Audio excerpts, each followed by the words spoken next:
तो पिछले एपिसोड में मास्टर यानवूजी और जुगी मास्टर दोनों मास्टर तेनताई के ऊपर काफी गुस्सा होने लगे थे क्योंकि टैन्यू ने इन दोनों के बहुत सारे डिसाइपल्स को मार दिया था। इसके बाद अगले सीन में हम देखते हैं कि टाइम टनल के बंद होने का भी टाइम हो गया था और इसीलिए कुछ टाइम के बाद वो भी यहाँ से गायब हो जाता है। लेकिन अभी भी हम देखते हैं कि मास्टर तेनताई को टैन्यू के बारे में काफी याद आ रही थी और उसके बारे में सोचकर अभी भी वो काफी उदास होते हैं। लेकिन अभी भी हम देखते हैं कि eternal immortal sector divine soul immortal palace के बाकी मास्टर भी इनके ऊपर काफी गुस्सा होने लगे थे और फिर वे कहने लगते हैं कि हुआंगफू सेक ने हमारे साथ में ऐसा करके अच्छा नहीं किया क्योंकि हम भी इस बात का किसी न किसी दिन उनसे अपना बदला जरूर लेंगे। और अब इसी तरह से वे ऐसी बहुत सारी बातें करके मास्टर तेनताई को धमकी देने लगे थे। लेकिन तभी हम देखते हैं कि इनके ऐसे बातों को सुनकर जियान भी काफी उदास हो गई थी और इसीलिए वो डिसाइड करती है कि वो इनको असली सच्चाई के बारे में बता देगी। तब उसे ऐसा करता हुआ देख मेंगई उसे ऐसा करने से मना करती है। लेकिन इसके बाद भी हम देखते हैं कि जियान उसकी बात नहीं मानती क्योंकि वो टैन्यू के बारे में कोई भी गलत बात नहीं सुनना चाहती थी।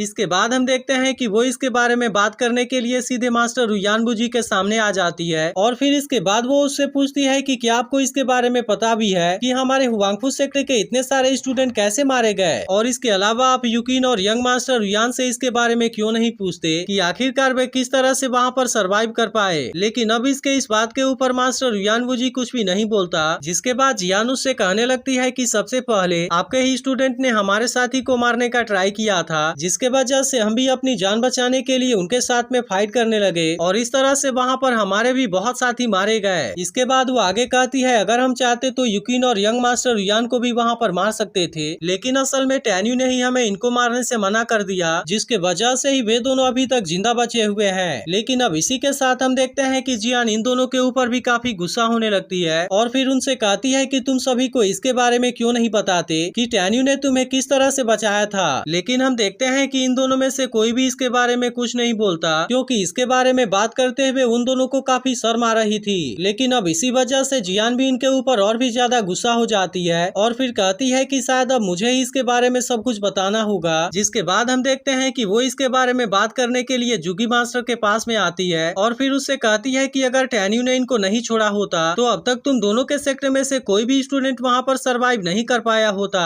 अब इसी तरह से बात करते हुए वो आगे कहती है कि मुझे तो इसके बारे में बहुत ज्यादा पछतावा हो रहा है क्योंकि मैंने तो इन दोनों को अपने हाथों से ही मार दिया होता। लेकिन तभी हम देखते हैं कि मास्टर यानवूजी इसके ऐसे बातों को सुनकर काफी गुस्सा हो गया था और अब इसी के साथ वो इसे मारने के लिए अपने पावर का यूज भी कर देता है। जिसके बाद हम देखते हैं कि इस बात से सभी लोग काफी परेशान हो गए थे और फिर मास्टर तेनताई तुरंत इसके अटैक को रोकने के लिए इसके सामने आ जाते हैं। अब इस तरह से हम देखते हैं कि उन्होंने जियान को इसके अटैक से बचा लिया था। लेकिन अब इसी के साथ इसके लिए वो मास्टर यानवूजी के ऊपर काफी गुस्सा हो जाते हैं और फिर उससे कहते हैं कि यह तो तुम्हारे सामने एक छोटी बच्ची है, लेकिन इसके बाद भी तुमने अपने पावर का यूज करके इसके ऊपर अटैक कर दिया। लेकिन अब इसी के साथ हम देखते हैं कि मास्टर तेनताई यहाँ पर एक पल के लिए भी नहीं रुकना चाहते थे और इसीलिए वो मास्टर यानवूजी से कहते हैं कि अब हम यहाँ से जाना चाहते हैं और इसीलिए मैं चाहता हूँ कि तुम अपने किसी आदमी से हमें बाहर तक छुड़वा दो। तब इनकी बात सुनकर मास्टर यानवूजी इनको छोड़ने के लिए अपने किसी आदमी को बाहर भेजता है। जिसके बाद हम देखते हैं कि मास्टर तेनताई अपने सभी लोगों के साथ स्पीड बोट में यहाँ से जाने लगे थे, लेकिन टैन्यू के ना होने की वजह से इसमें से अभी भी बहुत सारे लोग काफी उदास होते हैं। और इसके अलावा हम देखते हैं कि मास्टर तेनताई को टैन्यू के बारे में काफी याद आने लगी थी क्योंकि उसने इनकी मदद करने के लिए बहुत सारा काम किया था और इसके अलावा मास्टर तेनताई उसी के मदद से बाकी दूसरे सेक्टर को भी अपने साथ में करना चाहते थे ताकि इस तरह से वो हुआंगफू सेक्टर को और भी ज्यादा पावरफुल बना सके। लेकिन अब टैन्यू के ना रहने के वजह से उनका यह सपना भी टूट गया था। जिसके बाद वो उदास होते हुए कहने लगते हैं कि टैन्यू तो एक रेयर जीनियस था और इसीलिए मुझे किसी भी कीमत पर उसे प्रोटेक्ट करना चाहिए था, लेकिन मैंने तो असल में इसके बारे में बहुत बड़ा गलती कर दिया और मैंने तो उसे एटर्नल लैंड में ट्रायल के लिए भेज दिया जबकि मुझे पता था कि वहाँ पर बहुत ज्यादा खतरा है। अब इसी के साथ हम देखते हैं कि वे इसके बारे में सोचकर काफी पछता रहे होते हैं और फिर कहने लगते हैं कि अब तो इसके लिए भी काफी देर हो गई है। लेकिन तभी हम देखते हैं कि मेंगई इनको टैन्यू के बारे में बताने का डिसाइड कर लेती है क्योंकि वो इस तरह से इनको और ज्यादा परेशान नहीं देखना चाहती थी। इसीलिए वो मास्टर तेनताई से बता देती है कि टैन्यू अभी जिंदा है और इसीलिए उसके बारे में सोचकर आपको ज्यादा उदास होने की जरूरत नहीं है। तब इसके बारे में सुनते ही मास्टर तेनताई पूरी तरह से हैरान हो जाते हैं और फिर वे मेंगई से कहते हैं कि आखिरकार टैन्यू के साथ में क्या हुआ, तुम मुझे इसके बारे में जल्दी से बताओ। वहीं दूसरी तरफ हम देखते हैं कि मिस पिंग और बाकी लोग भी इस बात से पूरी तरह हैरान हो गए थे, जिसके इसके बाद मेंगाई मास्टर तेनताई से कहती है कि टैन्यू अभी भी बिरियल गॉड एबिस में है और फिर इसके बाद वो इनको टैन्यू का आइडेंटिटी टोकन दिखाती है। तब इसके बारे में जानकर मास्टर तेनताई भी इस बात से बहुत ज्यादा खुश हो गए थे और फिर वे कहने लगते हैं कि मैं भी इसके बारे में जानता था, क्योंकि टैन्यू को मार पाना कोई इतना आसान बात नहीं है। लेकिन तभी अचानक से हम देखते हैं कि वे किसी बात से परेशान भी हो जाते हैं और फिर इसके बाद वे टैन्यू के आइडेंटिटी टोकन के तरफ देखने लगे थे।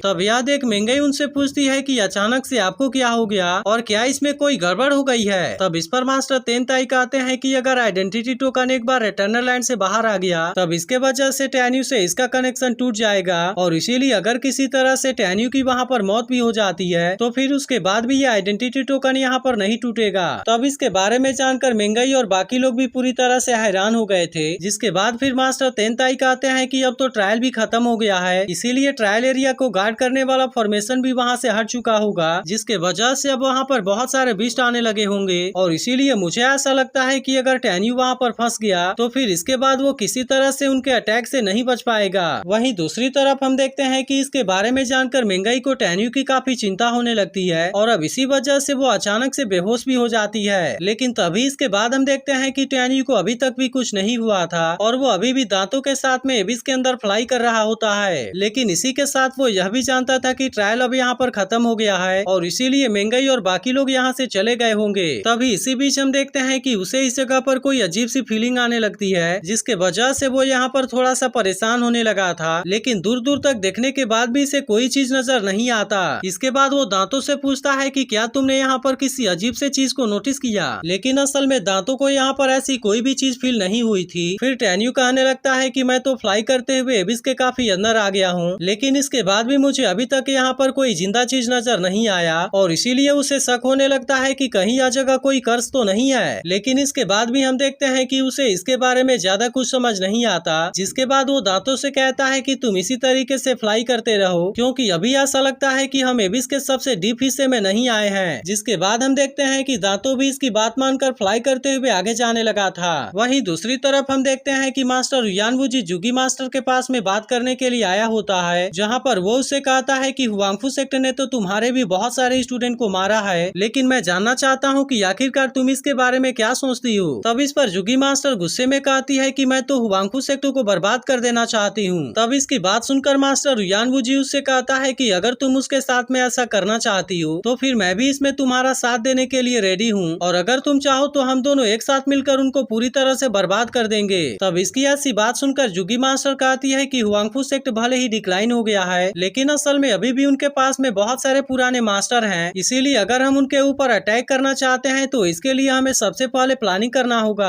तब इसकी बात सुनकर मास्टर यानवुजी उससे कहता है कि तुमने बिल्कुल सही कहा और अब तो 9 साल के बाद तीनों सेक्ट के इमोर्टल डिसाइपल्स टेस्ट देने के लिए तुम्हारे पैलेस के गॉड्स बैटल फील्ड में आएंगे और इसीलिए मैं जानना चाहता हूँ कि इसके बारे में तुम्हारा क्या प्लान है। तब इस पर जुगी मास्टर गुस्से में कहती है कि इसके लिए हमें किसी भी प्लान की जरूरत नहीं है, क्योंकि हुआंगफू सेक्ट के भी इमोर्टल डिसाइपल इसमें पार्टिसिपेट जरूर करेंगे, लेकिन फिर उसके बाद उसमें से कोई भी वहाँ पर जिंदा नहीं बचेगा और इसके बाद एपिसोड यहीं पर एंड हो जाता है। तो अगर एक्सप्लेनेशन अच्छी लगी हो तो इसे लाइक जरूर कर देना और अगर आपने इसके पिछले एपिसोड को मिस कर दिया हो तो लेफ्ट वाली वीडियो जरूर देख लेना।